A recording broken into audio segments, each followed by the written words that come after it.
my fellow Wedding Florist friends, and welcome to the Wedding Florist Social Podcast. This is the podcast for wedding florists to learn all about acing their online presence.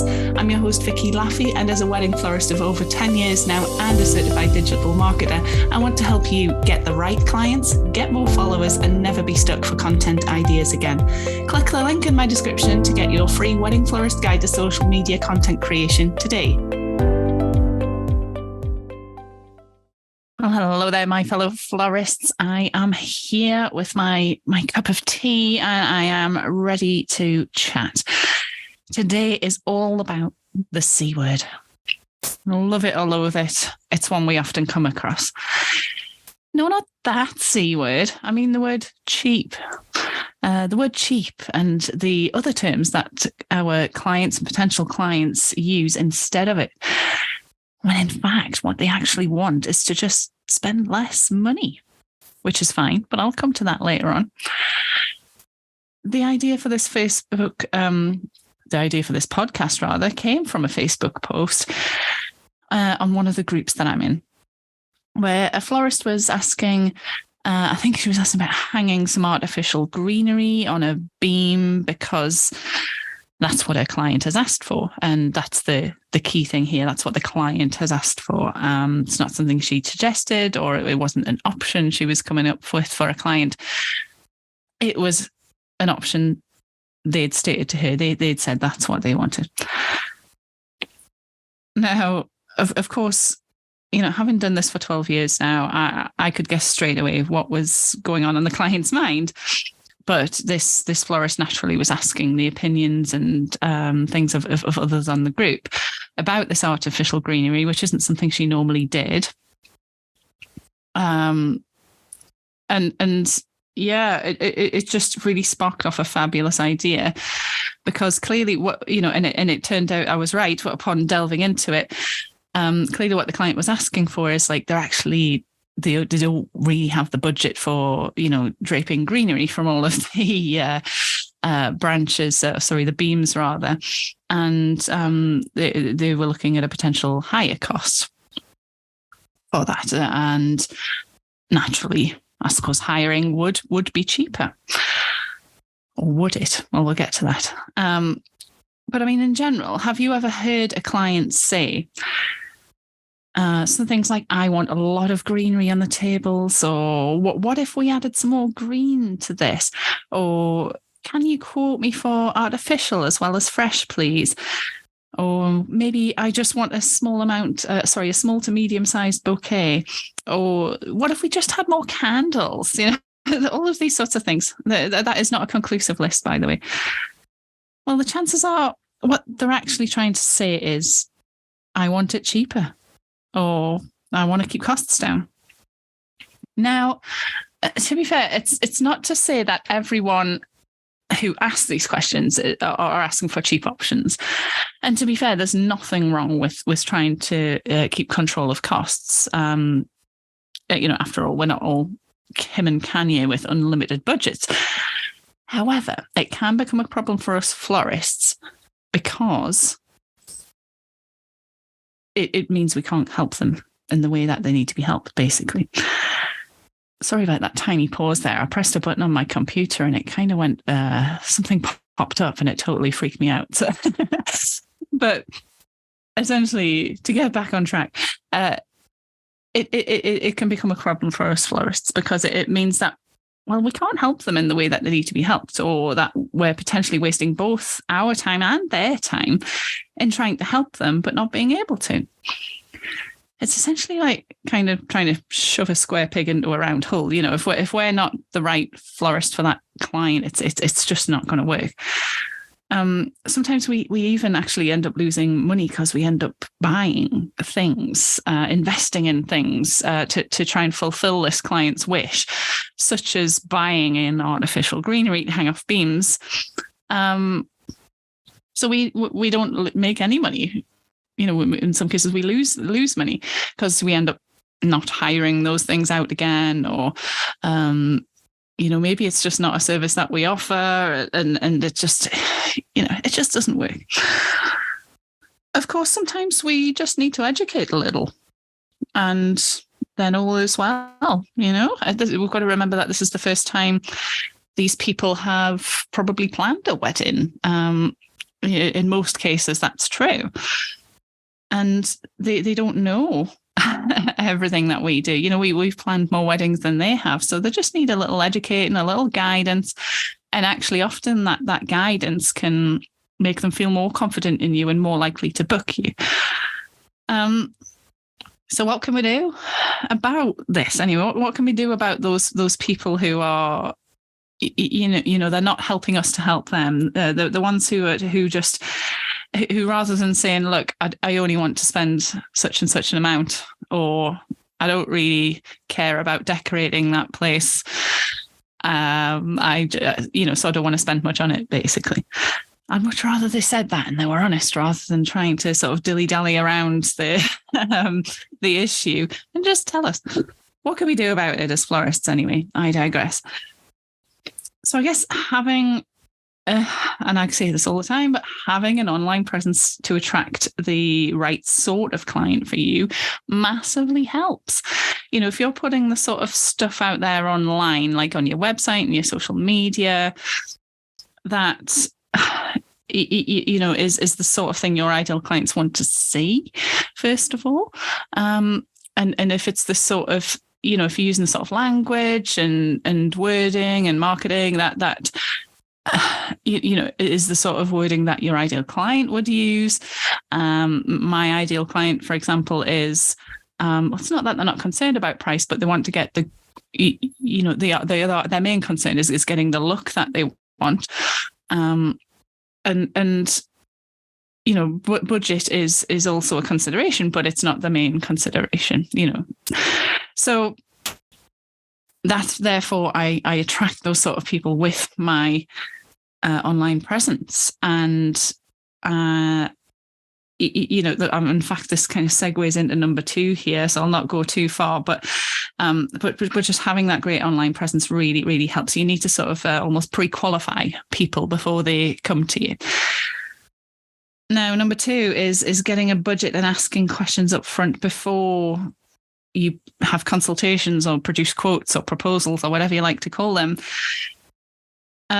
This is crucial, you guys. I think, and it's a question that people often like to dodge.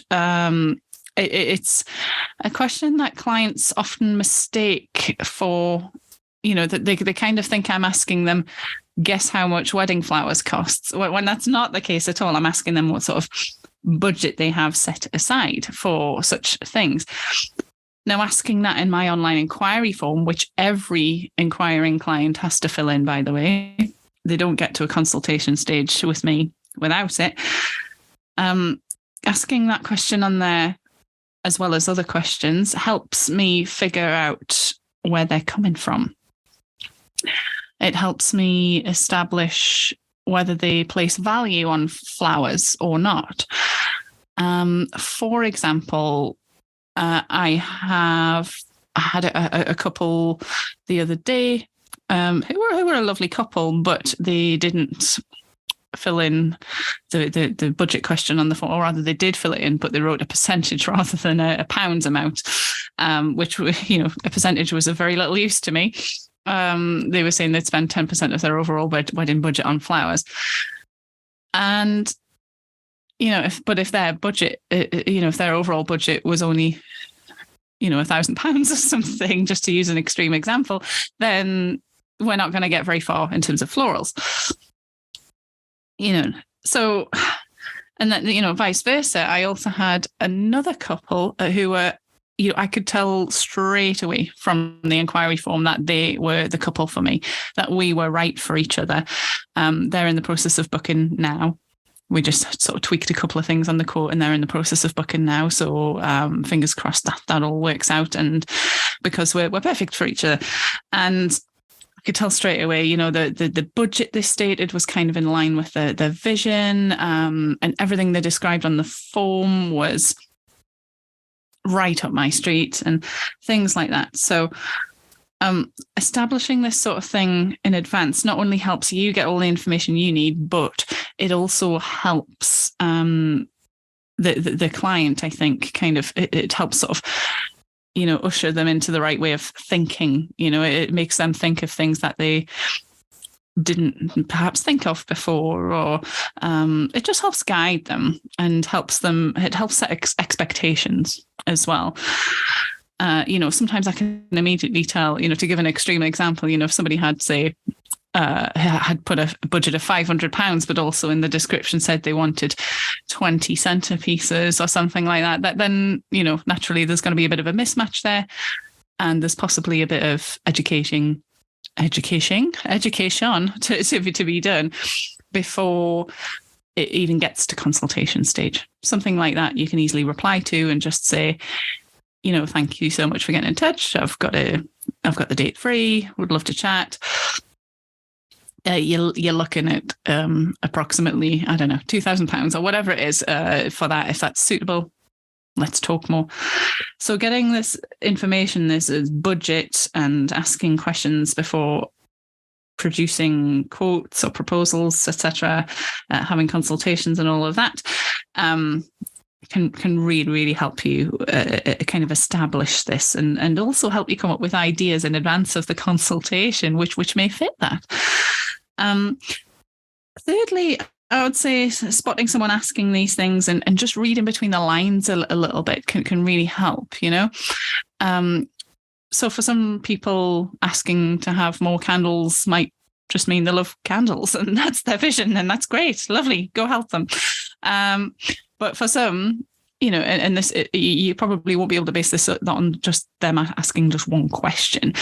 But, for some, it would be a case of, that they're actually trying to cut down. They think perhaps candles are a cheaper option because there's no flowers or foliage in them, for example, when in fact we all know that candles can soon add up, because we have to charge for not only the candle itself, but obviously the hire of the vases and, or, glass sort of candlesticks and all the, therefore the cleaning of them and then the setup and all of that sort of thing. So it's often more expensive if anything, but just spotting someone asking, really listening to someone throughout a consultation, I think, and just listening to what's important to them and how you can help them.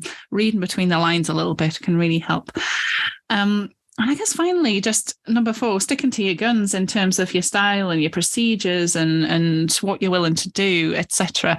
To go back to the case of the florist I mentioned at the beginning, with the artificial greenery, if that's not something you offer, if the client's asking for something like a load of artificial greenery to hang off some beams, or I don't know, some, an artificial bouquet instead of a fresh flower bouquet, or maybe they want to go look at artificial options for their centerpieces or something like that.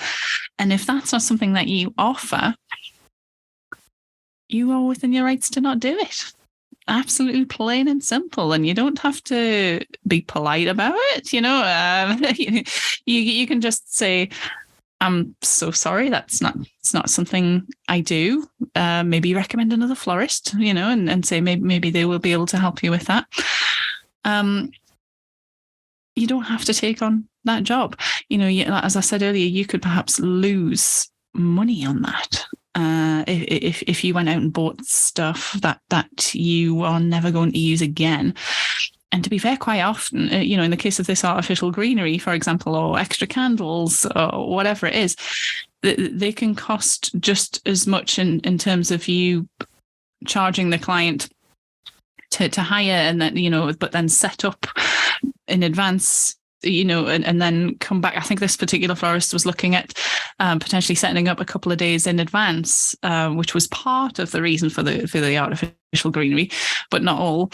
And so that's a charge to go set up a couple of days before and then dismantle it carefully so that you can use it again a couple of days after.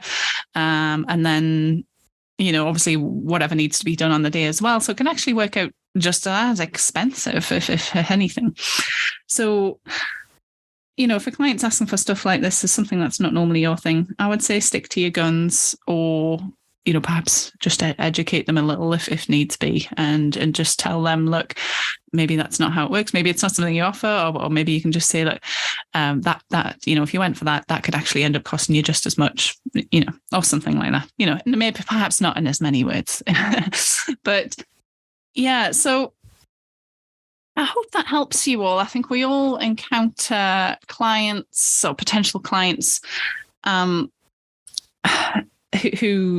who ask for this sort of thing, who want to keep control of costs. I certainly get asked about, I don't want a huge bouquet. I just want something little. And when in fact, what they mean is, most of the time, I don't want to spend much on it. And that's fine. That's fine. But that's not my client.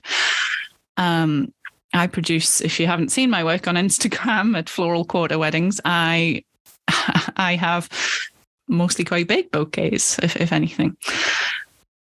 So why they came to me in the first place, I don't know. But that's sometimes some slip through the net. That's absolutely fine. So I would just have a conversation with them, have a dialogue, find out what's important. That's the beauty of having online consultations, or in-person consultations, however you choose to do them. I do my initial ones via Zoom. Maybe you choose phone call, whatever you do. But that's the beauty of having a dialogue around it, and kind of getting them to meet you, because people buy from people. And, I have considered doing just on quick online kind of quotes before, and getting people to fill in an inquiry form, which is very exact, and just telling me exactly what they want, and then me providing a quote, and then them booking, and et cetera, et cetera. There's lots of ways to do that.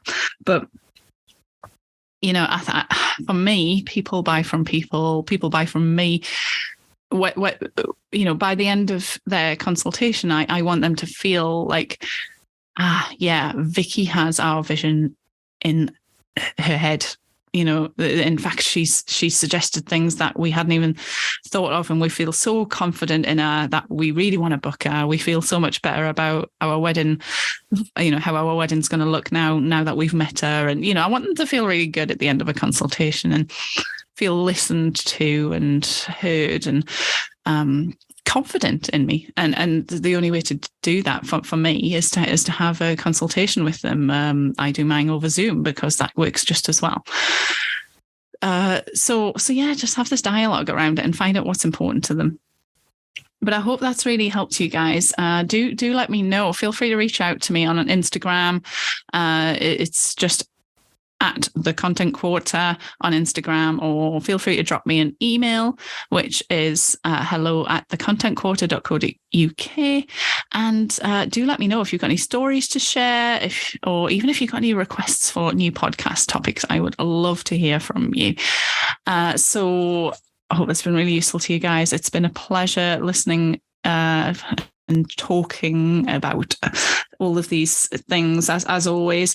And I hope you have an amazing, productive and positive day.